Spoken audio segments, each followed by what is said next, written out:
Sur cette intégrale, maintenant, on va chercher à savoir que vaut f. Je suis sur l'intervalle 0pi. Qu'est-ce qu'on sait d'après l'énoncé? Eh bien, ma fonction elle est définie sur moins pi pi. 0pi, il est bien dedans. Et je sais que sur cet intervalle, la fonction, elle vaut t. Donc maintenant, j'ai le droit de remplacer f par t ici. Ici, j'aurais pu également la remplacer par t. Seulement, c'est plus intéressant maintenant puisque là, j'ai une borne qui va être nulle. Si vous l'avez remplacé ici, pour une fois, c'est juste.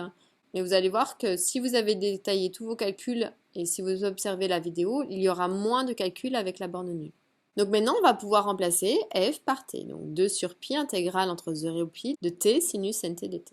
Comment calculer cette intégrale? On observe qu'il y a un produit de deux fonctions ici.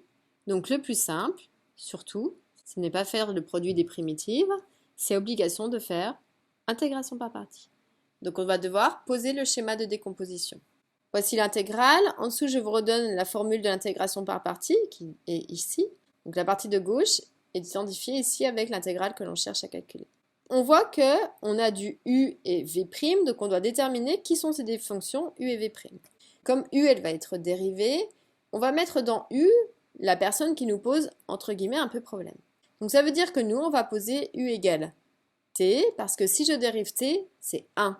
Et c'est extrêmement intéressant d'avoir justement un coefficient de 1.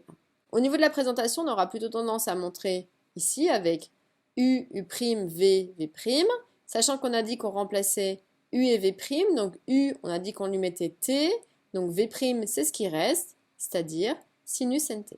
Pour le u, on va vers u', donc c'est-à-dire je dérive, et on avait vu que la dérivée de t, c'est 1. Pour v', on intègre. Donc ça veut dire que si j'intègre un sinus, petit cercle, sinus il est ici tout en haut, donc pour les dérivés on descend, donc primitive je monte sur mon cercle.